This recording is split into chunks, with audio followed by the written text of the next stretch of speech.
Give it like minutes, bust it out. Give people a chance to get in.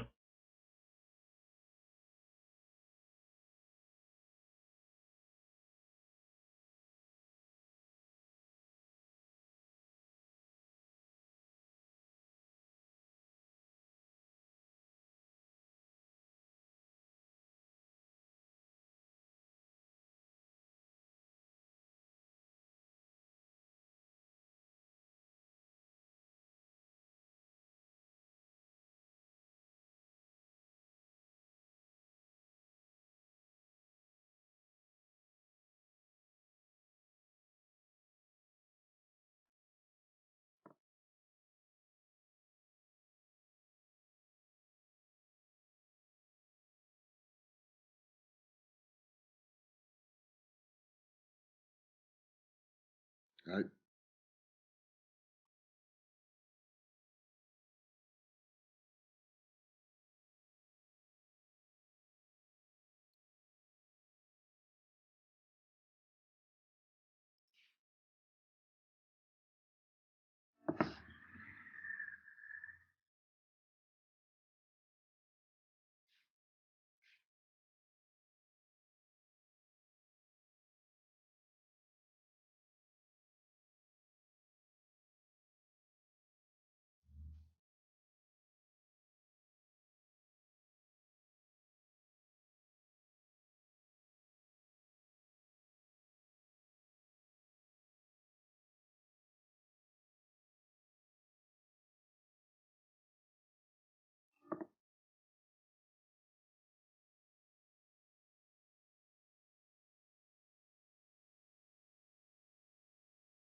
Give it like minutes.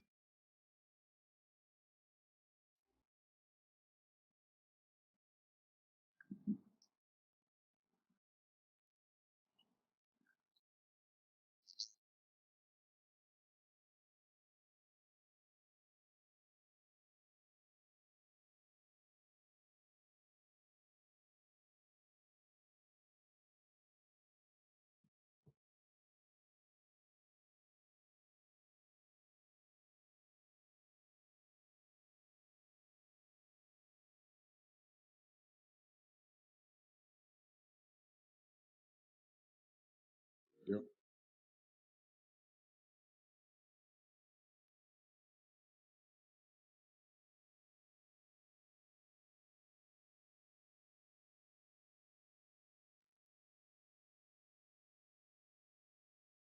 It was a long journey, man. I mean, you start, I guess, like everybody else starts. I started with Taekwondo when I was 4 years old, something like that.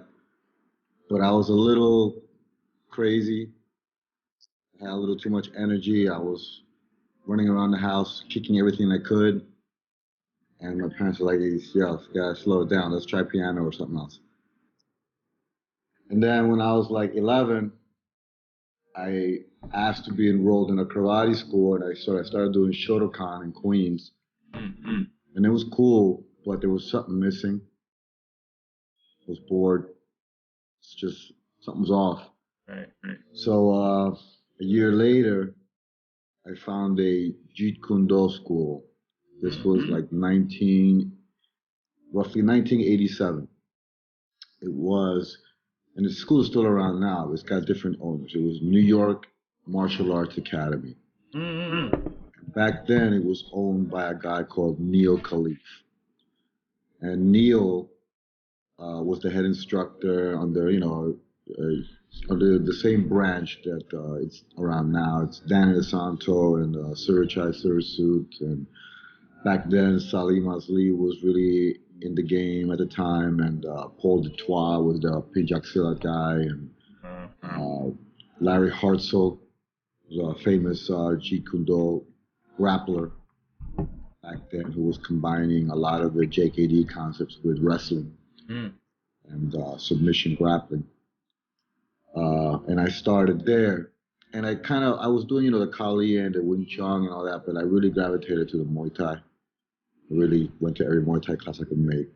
So Just that like, they had that like all in that one school. You know, you could. Wow. June Fan kickboxing one day and Kali and Pijak Silla another day, and then Wing Chun and uh, Sabate another day, and it just kept rotating like that. You Oh, just that's kind cool. of schedule. Um, and I started there, and I was with the JKD family for Right. a time. I was with him for years, and then I went to Chicago when I was like just 1989 to about 1992, roughly early 92. And over there, I found a school because I love to train. I love to continue training, called the Dejaburg Martial Arts Academy. Mm. And they were pretty much like one of the first true MMA schools in the United States. They did, aside from all the Jeet Kune Do stuff that was associated with Jeet Kune Do, which is Wing Chun, Muay Thai, Pijak Silat, and Sabat, they also did a lot of American kickboxing. They had a full boxing gym. They had boxers coming out of there. They had Aikido, Mm. seminars, all kinds of things like Tai Chi and stuff like that. They had a weight room. So I learned a lot there. I learned a lot about boxing, Mm. uh, as well as Muay Thai. Uh, and that was my first. I was like 15 roughly at the time, and it was like my first involvement with like real sparring. They were totally open for me to spar, so I was sparring with the adults. I was like 15, 16, and they would let me spar with the adults. I was a big kid. I was like 160 Oh wow. muscle. So I was getting bloody noses like every day. I loved it. I was like blood everywhere. They used to call me the bleeder. I was like, yeah, whatever. And Right. I really, really got a lot of sparring hours in that gym and learned like what it is to train as a fighter. Right. Uh, that gym. Then I left Chicago and came to New York, and I was back with Jeet Kune Do here. But then I went to the Marines. Mm. So I was in the Marines for a few years, and then I came back, and then I was back in the Jeet Kune Do schools. And that's when I went to a school here in Queens called New Breed Martial Arts, ran by a guy called Luigi. Mm. Nice, real nice guy. And, uh, that's where I got involved with Brazilian Jiu Jitsu because he had a Brazilian Jiu Jitsu program there. But he was really only like a senior blue belt. Mm. So we weren't doing any rolling or anything like that. So I sought out a black belt in my neighborhood because I was traveling out to his gym. It's in Whitestone, but I was living in Astoria. And I Right. found a black belt in Astoria. His name was Marcelo Mello, and he was in UFC 20. Oh, oh. Yeah, the He, name sounds familiar. he fought and won in UFC 20. And he was a black belt, I think, under Hoist. No, not under Hoist, under Hoyler.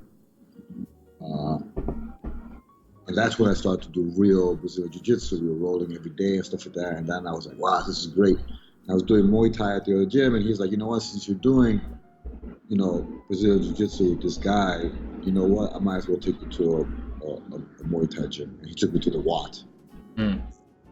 Phil Nurse. I started training at the Watt with Phil and the boxing coaches there and stuff like that. Then um, eventually I went to Henzo's in the city. I was training there for a number of years with Daisuke, Yamaji, John Danaher, all those guys. It was like early 2000s. Mm. Then I was boxing here in Brooklyn, right off the Brooklyn Bushwick border on Broadway and Myrtle Avenue. Yeah. Gym there called uh, uh, Zaragoza Boxing, ran by a guy called Willie Benavides, who was with Team Mayweather for a while, and now he's somewhere in Vegas. He's just still boxing. He's just an old school boxing coach. I was boxing with him, and then I had a pro MMA fight in Jersey under Sport Fight. What year was this? This was 2007. And then I was like in a relationship and I was about to get married, and then so I kind of set it all off to the side and quit for a number of years, just kind of trained here and there. And then I got a divorce. I ended up getting a divorce, and then I said, fuck it, and I just left to Thailand. Thailand, and I lived there for first I was 6 months, and just really just put everything together, all the knowledge that I had gathered throughout the years, just kind of, I had all the sets, but I didn't really know how to put it together as tightly as when they helped me, like, just build myself up as a fighter, as a structure. Right.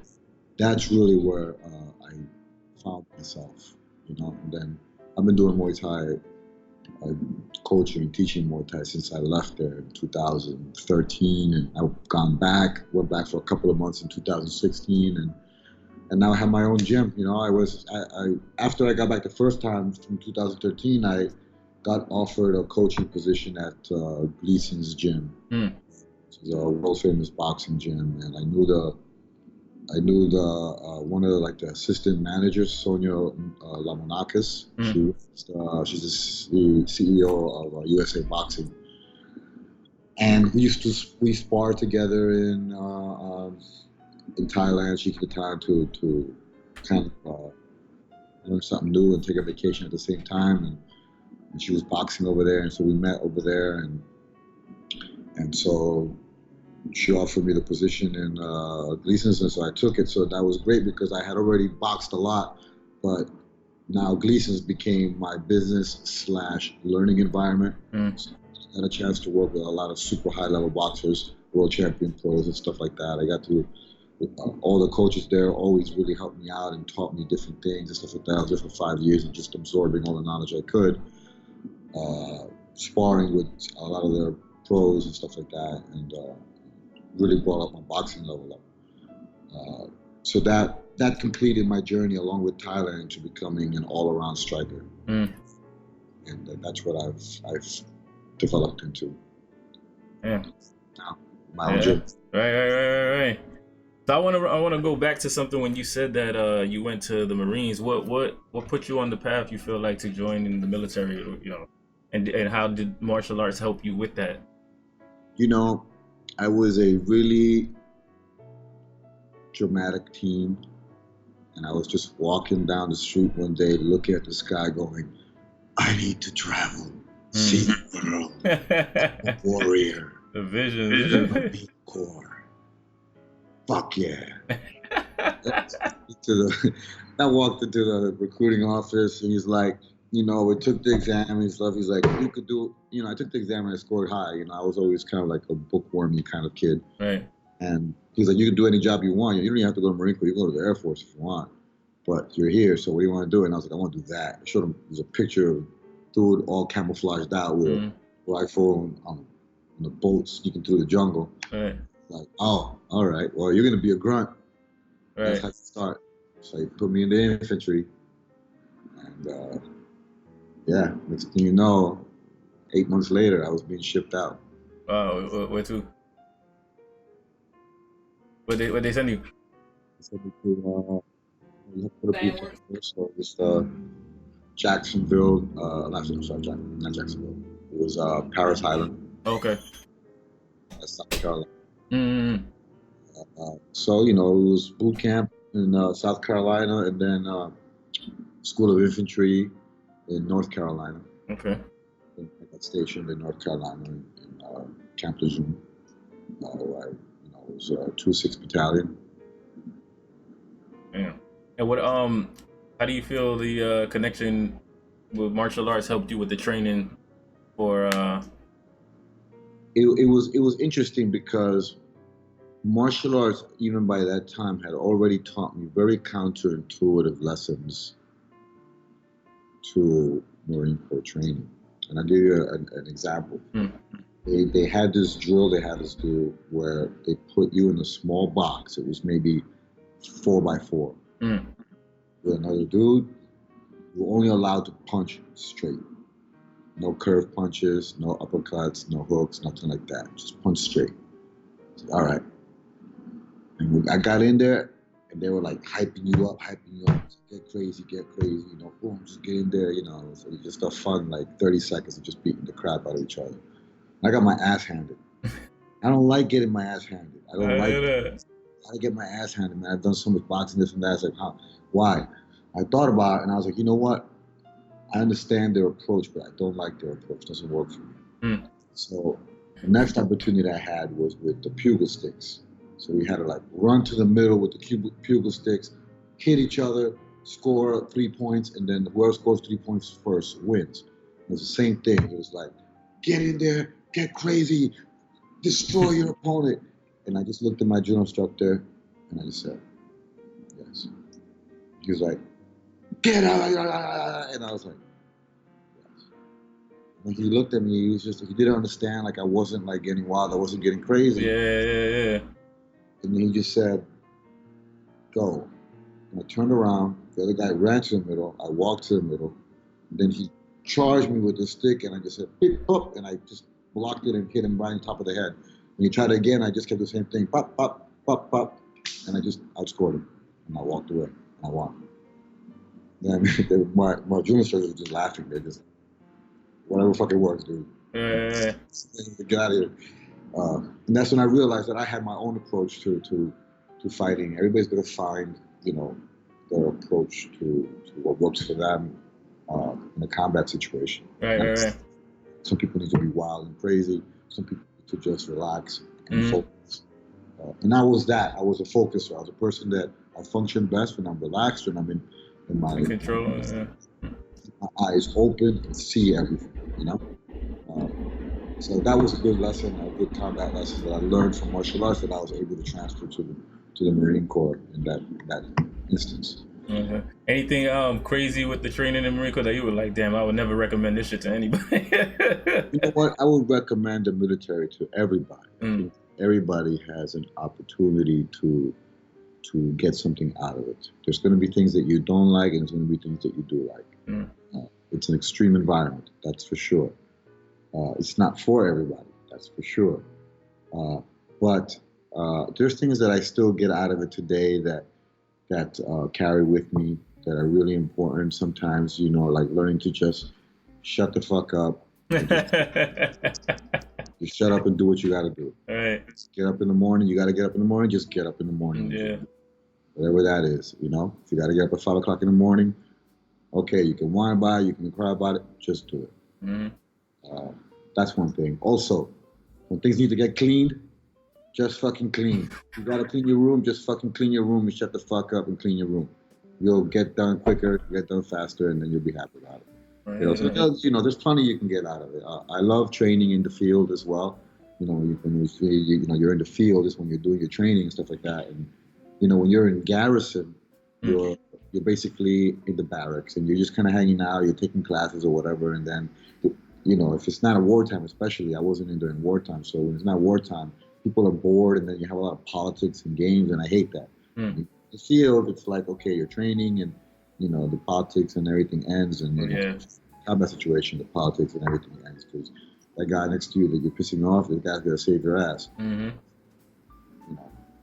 I like the more active aspects of the Marine Corps. Yeah. I was talking to a buddy of mine, just to interject real quick, and I tell him that I like that. I like to learn in it. I can't strategize and do stuff I need to hit you and see how you react, and then I form my plan from there. I can't I'm not a thinker or a long thinker for a long period of time. I need to be actively Right. evolving my, and I definitely understand that. I can't sit there and talk with you in politics like that's not my thing. But he's got a Yeah. different personality and a different way, a different key or avenue to success. Mhm. Being in tune with that is really important. Yeah. You'll learn that as a fighter, because if you're working in the wrong way, you're gonna lose. Right. Yeah. Definitely. So you feel like I mean, I guess you know, because I want to move a little bit forward. When you said you got divorced and you shipped to Thailand, you just was like what was that feeling like to just like go through all of that emotionally, cut martial arts for a little bit, because I could relate to that as well. When my daughter was born, I cut everything. I felt like that was what I was supposed to do. You're supposed to cut certain things out of your life when it comes to like family and things, and my dad. You know, uh, me and my current wife have come to realizations that you don't need to cut anything in your life to be either a parent or a good husband. Right? Mm-hmm. Shout out to Leia. You watching? Like when I got when I was going through my divorce, it was like from the beginning of summer to the end of summer. Mm. What's it called? The period where they're trying to save the situation. Right. And I had quit martial arts and all that for a bit to try to be like a better fighter and whatnot, and have a more secure plan and all that stuff. Um, and when I saw that it wasn't going to go anywhere, I'm the kind of person that I do my best to fix a problem, and if I can't fix a problem, then I need to redirect my energies towards a successful alternate plan. So by the end of it, I was like, well, all right, this is done. I'm just going to go back to what's always been there for me, which is martial arts. It's always been there for me. Reoccurs throughout my life. It's always there, and it's like my happy place. Right. And so, Comfort zone, yeah. Yeah, I can. You know what? I've already fought professionally. Let's get out there. Let's get some Thai fights in. Let's learn some knowledge. Let's study the game intently, and let's become a knowledgeable coach. I want to do that. I like that idea. Mm. I just worked a little bit. I had some money put away, and I just said, "All right, you know what? I don't even have enough money, but I'll figure it out." And I just Right, yeah. left. I dropped everything and left. So emotionally, it was a little tough because when I landed there, I was still going through. I wasn't even divorced yet. Mm. We were separated, and the divorce was going to happen while I was away. So we did the divorce by mail while I was training. Because when I realized it wasn't happening, there's nothing to argue about. Okay, fine. Then there's nothing that we had that we needed to take from each other. Okay. So It was kind of smooth. She was like, "Yeah, you can keep your motorcycle. I have nothing to do with that." Yeah. Okay, fine. Boom. We just did the paperwork real easy ourselves and just got a paralegal to fill it out for a few $100. And then it was just about waiting. So while I was there, the first 2 months were really kind of helping me heal because I just focused on my training. Kept you busy. That's a lot of things. And there's plenty of opportunities to date when you're in Thailand. When you go to Thailand, you'll see that, it's a fun place and stuff like that. But I really wasn't in that zone. Away from it, and then after I had a couple of fights, I needed a break, and I was like, you know what? It's been a few months.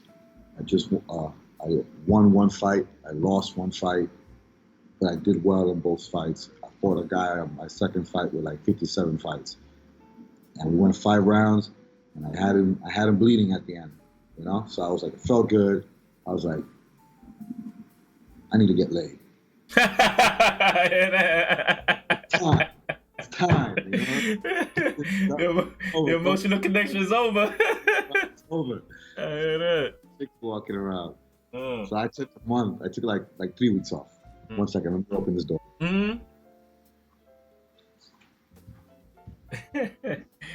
I don't know if you heard, but shout outs to Leia if you're watching.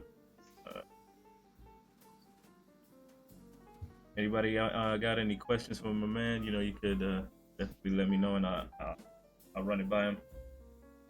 so then I was like, I took a few weeks off there. You know, I had to heal up. My shins were all beat up and everything like that. So I was like, let me take some time off. You know, I started dating again. It was having a good time. Plenty of girls around, and then I got back into by the time I get back into training again. Had more fights. So you know, I was there for 6 months, and then by the time I got back, I felt really good. I felt like I was healthy, as strong as I've ever been. I was as strong as an ox, and um, was in the best shape of my life. So it was a process of healing as far as Thailand and that emotional state that I was in. That's interesting. Every time when I hear you went to Thailand, we never really got to the chance to talk. I always thought you was over there, to like beat people. You know what I'm saying? To compete, and that's like you always see a different, different side of things. Something that you would never probably think of it. How martial arts. Like I tell a lot of people, martial arts has been one of the best things in my life because it brought me close to people that are like some of the best people in the world. And like I said, so I tell people because I started off with Taekwondo as well. I said if I was to ever see any of those dudes again and they in some trouble, I'm there. Yeah. Because those connections are forever. If you could beat somebody up and laugh about it, that's a friend forever. You know what I mean? I made a lot of friends in Thailand. A lot of Yeah. people that, you know, I had a German crew that they invited me to Germany after I left, and I was with them for like a week and a half in Germany right before I came back to the States. Um, I had friends in Australia and friends from all over the world. You know, you meet friends everywhere when you're there, and it's really nice. It's really nice because you have that bonding moment because you've all beat the crap out of each other. Right. Like, there's nothing else to get in the way of just being good friends, you know? Yeah. That's so I wonder. Move, moving forward, you've been around the game martial arts for a long time. I mean, I have to an extent as well.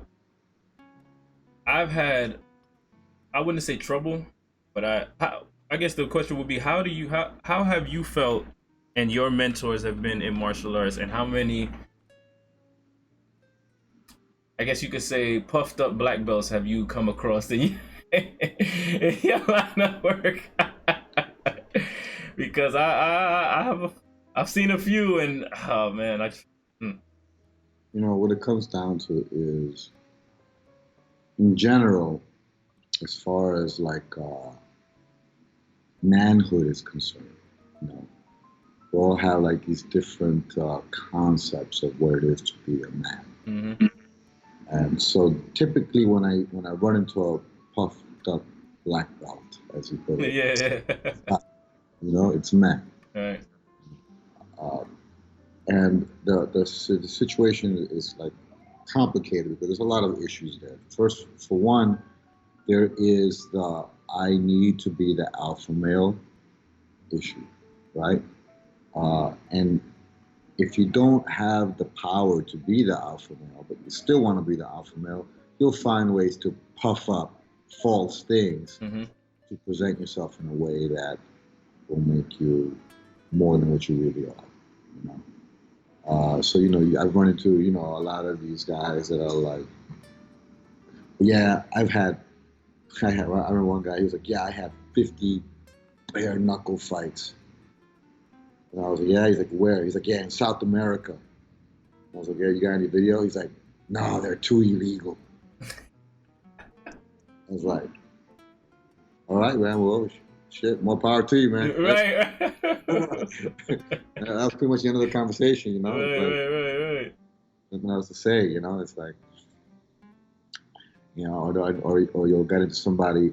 There's also complicated issues as far as like tradition versus the modern era martial Mm-hmm. arts. So, Mm-hmm. you spar with somebody and you realize that they have no timing, they have no sense of distance, nothing, and they're like, I've trained martial arts for 20 years. I know what I'm doing. This isn't a real fight. If it was a real fight, I would do this. Mm-hmm. And I'm like, we could sit there and have a discussion as to what it is to have a real fight and Right. when and what can work well. I'm from Queens. I was raised in Queens, Tell him. in Brooklyn, Yep. been in fights, Yep. what works and what doesn't work, Right. So there's a lot of excuse building and stuff like that because unfortunately some people grew up in a traditional environment, not get the skills that they hope they would have by the time they're done with it, spend a lot of time with it, and so they develop like a faith based Yeah. concepts of martial arts, which they don't really apply. When it comes to faith, you can apply faith to great concepts that are larger than life and larger than yourself. God, for instance, and greater powers than yourself. But martial arts is more like racing a car. You don't gotta talk about it. You get in the car and race and win, or you lost, and there's no "I won in my own mind" kind of thing. You can't do that. It's science based. You learn something when you learn a martial arts move, any move. It's a theory. It's a theoretical concept. Right. You have to apply it over and over and over again, and then it has to be proven correct. And because martial arts is so variable, nothing is ever 100% correct. Nothing is a law. Everything is just a possibility. If I throw a jab, I have a chance of landing. How good how whether it'll land or not is not based on it being a jab. It's based on my timing and my sense of distance and my speed, etc. So that's another problem is poor understanding of martial arts concepts. Does a jab work? Does this work? Does that work? That's not actually a real sentence in martial arts. It doesn't apply to martial arts. Martial arts is not, does this thing work? Martial arts is, can you make it work? And if so, how often? Right? And if not, then what is your alternate backup, your defensive move, etc.? How can you keep going? Right. So some people get taught in poor ways, like this works or this doesn't work. And that's not real in martial arts. It's going to be very different for everybody. Yeah, I definitely understand that. I had someone, a woman, who was telling me, she wanted to be able to defend herself. She said she took a self-defense class and she didn't really understand. She didn't really understand it. I guess you could say, or she didn't connect with it. Right. I said, you got to understand that nowadays, like you said, modern martial arts, they're focusing on something. And martial arts, I remember, used to encompass a lot of different things like discipline, quieting your mind, certain things that they don't do now because they just want to get to that one thing. Okay, you want to learn self-defense? Self-defense, right here. This is what you do in certain situations, and that's it. And it has value, but not everybody encompasses it. And then that's when you come with the certain, like you said, like we said, the puffed up black belts. They learn combat, but they don't understand, like you said, how to apply it. They think that's the end all be all because they beat up a couple of people when they're sparring, or they had a couple of tournaments and then they got, they feel they got a black belt and they feel, that's it. It's, I did it, and that's just the beginning. I see many black belts. I remember, I'll give you a good story. I was in the park. So when I say I was in the park, anybody from my old neighborhood, we all grew up in the park. Mm-hmm. So we all went to this park on 77th Street and 34th Avenue in Jackson High School. That's where we all grew up. We were hanging out there once and we were smoking weed. And one of my friends was a real troublemaker, There was this dude teaching some kid karate. He was wearing his black belt and he had his gi and everything. And, this is like 1990. I don't know, 3, something like that. No, and you don't go to the park with your gi and not get called out. Especially not in Jackson Heights. But he got up and he said, I think I'll whip your ass. Little kid standing there like, I'm just taking a karate class. He didn't know what to say. Right. He gets pushed to the side. Get out of here, little kid. And then he put his hands up and he's like, let's go right here. And the guy was like, no. Then he's like, but then he put his hands up and he was like, ah. And I was like, oh man, this is good. This is gonna happen. And then they went at it, and my friend just ended up picking him up and slamming him on the floor.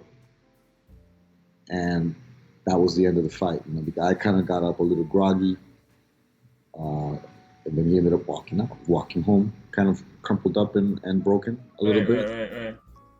Right. Because, he didn't do bad in the fight, but he did You could say he lost the fight because he also got like a chance to like get some shots in. Mm. It wasn't because of his martial arts; it's because everybody walks into a fight with a 50-50 chance. Right. Yep. That's really the reality to it. Yeah. Especially when you're not fight trained and real fight trained. So, Yeah. so your chances are even lesser for your sense of timing. And so that's like a situation that you see a lot with some black belts. Maybe they have like a good sparring session, but it's like a really controlled concept of sparring and not even remotely close to a real fight. And there's a lot of rule sets involved and so forth. And then if they never had a real street fight either, they don't really have a sense. And that's what can happen to you. So you have to be really, really aware. I do. You say some people say, "Oh, that dude that thinks because he's had some street fights that he's a fighter and I'm an MMA guy." It's like, no, you don't sleep on the street. Yeah. Don't sleep on a street fighter. If you're from the block, there's that one dude that's got that one shot knockout that he loves to do that. Or he walk around knocking out dudes with one shot. Yeah. He's probably like 40 and out of 10 years in jail because dude was a knucklehead and the timing for that one shot. And he will if you slip. Yeah. So you have to have a broad understanding of fighting and martial arts. And going back to the old days, you gotta remember too that in the old days, the reason why martial arts existed is because they'll kill your ass for a chicken. They'll be like, "I want your chicken." No. Yeah. And that's it. Now I'm going home with a chicken. Mm-hmm.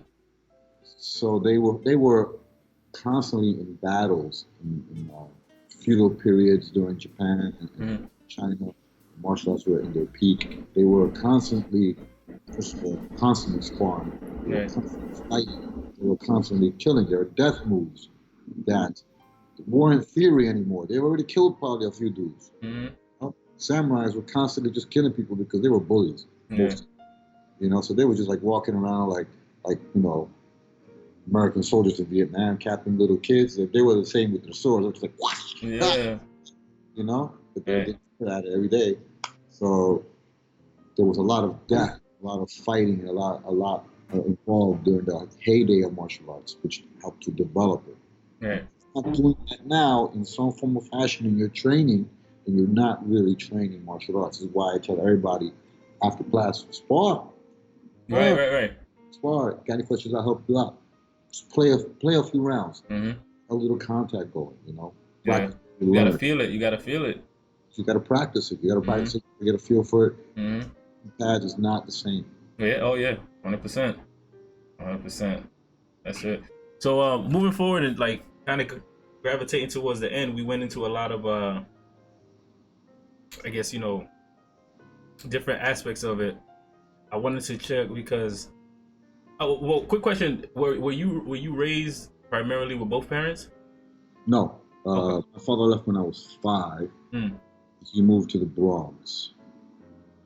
So between like 5 to about 12, I was either in Queens or in the Bronx, So do you feel that the mentors that you had in martial arts were they mostly male, and did they teach you how to like those aspects in life that you have today to be the man that you are, as like a man-to-man connection? As far as like man-to-man connection and masculinity, I had to disassociate myself from most of the masculine teachings that I had growing up because, on the one hand, I had martial arts is always there presently, and most, with the exception of like Cynthia Ruthrock, who if you watch like a lot of like 80s and 90s martial arts movies, you know who Cynthia Ruthrock is. She was a famous B-movie martial arts actress. But aside from her, most of the martial arts figures were male. And I was a big collector of magazines, so I had a lot of people that I kind of like looked up to and studied. Obviously, everybody looked up to Bruce Lee, I read a lot about Bruce Lee. I read his books and stuff like that, his history. Also, I watched a lot of kung fu movies, which are typically masculine dominated in the 70s and 80s. Right. Uh, the classics that came out of the Channel 5 in New York, just used to call it drive-in theater. Right? Drive-in theater used to give, things like Five Deadly Venoms and Mm-hmm. 36 Chambers, all these movies, Uh, but the actual masculine influences that I had in my life were my father, who I don't speak to anymore. We fell out years ago because of toxic masculine Right. violence and deception and all these things that supposedly make you a man, which I disagree with. Right. And I grew up on the street. I grew up on the streets where,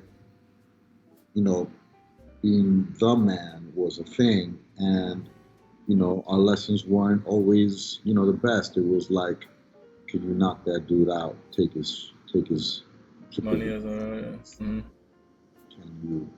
Can there was there used to be a bunch of skinheads in my neighborhood. They were like Muslim skinheads, so they weren't. Anybody knows about the hardcore scene knows DMS. DMS came out of my neighborhood, came out of Jackson Heights. Mm. They weren't really like a racist kind of skinhead group. It was like a lot of people involved. There was some elements of racism as you kind of branch off, and then some elements that were very counter-racist.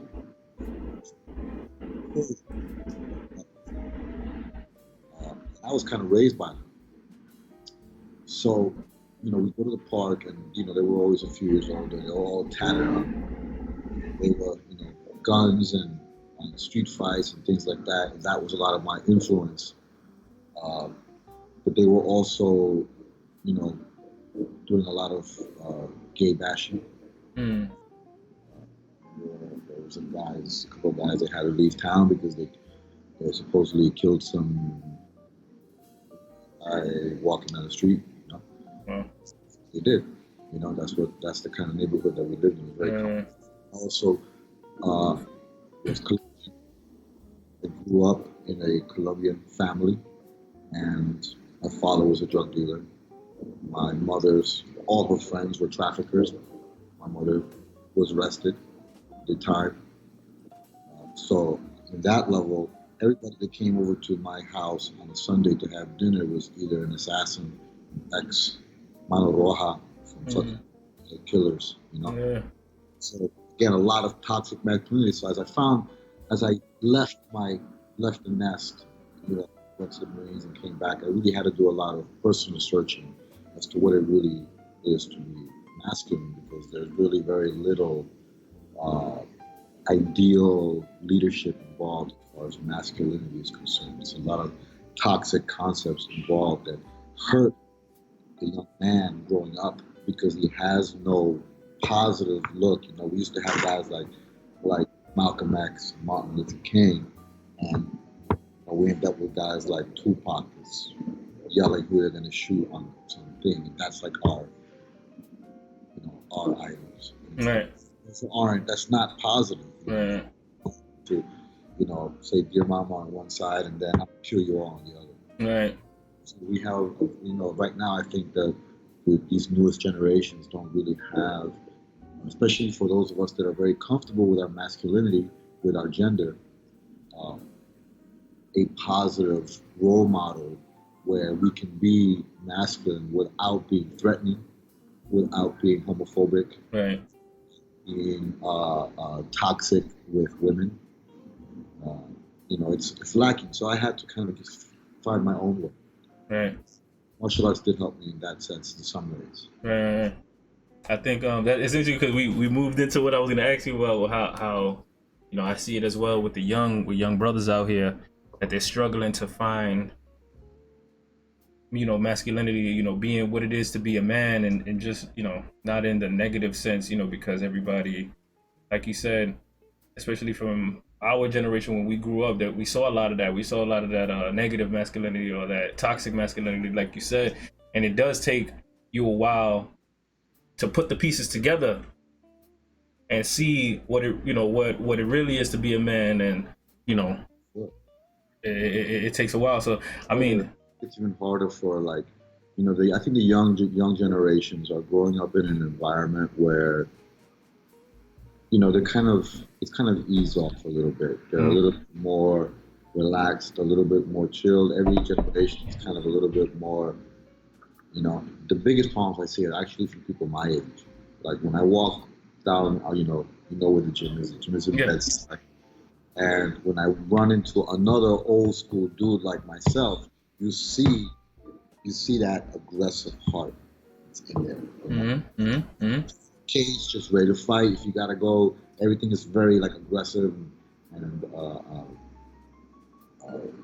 they're kind of sort of out of place in a new world. It's starting to, I think, find its way towards being comfortable with each other. right. My generation is not comfortable with each other. Because We're it was always tension. There was always tension with that. Yeah. always tension, and Mm-hmm. there's still a lot of young men and women and of all genders that are growing up under a lot of tension. Yeah. I do think it's gotten better, but I think that there's still a lot of work to do. Oh yeah. I will agree with you that I do see less tension when it comes to people like that alpha male tension Yeah, it's coming down, but I just like I said, I feel like they're lost. I feel like they don't have a clear sense of purpose. They don't have anyone that's telling him, look, like you said, stop complaining. Wake up and fucking clean your room. Wait, like just those things that you learned as you were growing up. Like just stop bitching about it. It's there's not a lot of people that take that service job, for instance, mailman or construction or that's why sanitation. What was that? my room is a mess right Yeah. Well, you just got back. You just got back, now. so I was constantly cleaning everybody else's space. right. So I got like 5 rooms upstairs, so I'm Yeah, always yeah, yeah. kids and bathrooms, and I clean the gym, and Right. But you see, you don't make excuses about it. See, that's another. I feel like accountability is something that's not being taught as well. Everybody's always somebody else's fault. yeah, accountability is something that I've noticed is a trend now where people don't want to accept responsibility for their own decision making. Right. You do something, whatever it is that you say you committed to, especially if you sign something, Mm-hmm. you're committed to that. This Right. is something that you have to agree. You agreed to it already. You Right. didn't. Nobody forced you to sign anything. Nobody forced you to say. Nobody forced you to say, "I'm going to do this." Right. If you get called on it, don't get upset. Yeah. You said you were going to do it. And that's really that's one of the negative things that I see coming out of the younger generation. Yeah. A little bit of like, why do I have to, struggle so hard to get a job? And I'm like, well, you decided to go to school to be a sculptor. So if you don't have any skills, you're gonna end up just getting a shitty job. And that's Right. what you chose to do. You Right. chose that. There's ways to look at it, but it goes around and around in loops, because you can also say, that this young generation is being preyed upon by my generation as Oh well, yeah. Yeah. because they get suckered into these programs. These kids, they get suckered into to BS college programs that suck your family's money dry, put Yeah. you in debt. They have nothing to offer you. You know that you have no chance of a future with it, but they sell it to you on a gold platter. And then next thing you know, you're $500,000 in debt, and you have no income. And making $15 an hour and you got to pay that back. Yeah. Man, that's crazy. But all right, well, just to wrap up, if you had a message to send to these youth out here, the young brothers out here, what would it be? Uh, my message would be, if you make a decision that doesn't uplift yourself and those around you, it's not a good one. If I can Yeah. always think about that. How does this decision uplift myself and those around me? Right. If you can make more and more of those decisions as the day goes by, you will find yourself happier, more successful. on every level can only help. It's when you start to deviate from that concept that you start to run into all kinds of problems. So, you know, making a decision is it's a skill. You got to learn. You got to practice it. Yeah. So, if you're a young man out there trying to find your way, you know, keep that concept in mind whenever you're making any decision, and you'll be good. Yeah. Yeah. Well, that's gonna wrap it up for us. I want to thank you again for taking out the time. I know you got a class coming in soon. You gotta handle your business. Red Planet Fight. I'll put up the links. People want to come through, you know, check you out, website and all that. I mean, unless you want to plug it in here as well. Yeah, definitely. Yeah, and that's it, man. I'll see you.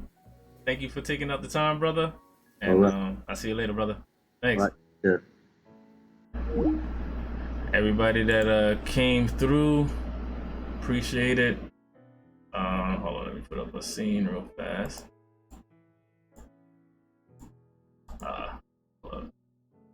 Don't worry about it. Y'all can hear me. Yeah, I appreciate everybody coming through. Thank you again to the great Mario Martin, doing his thing out here. You know, check him out. Red Planet Fight, Red Planet Muay Thai. You know, he's doing his thing. I train with him. You know, I see the greatness that he has to share with everybody. So if you're in the New York area, the Brooklyn area, all of that, you know, I definitely encourage you to come through and see the knowledge that he has to offer, experience that. Yeah, and that's about it, man. We're gonna wrap it up. Thank you again. Blessings and blessings to everybody that came through and listened. Catch the VOD if you want. If you have any questions that you didn't, you know, get to ask, or, you know, you could put it up on the VOD and I'll ask him and, you know, get back to you guys. I put it up on YouTube as well. Check out, you know, the links and everything like that to the YouTube.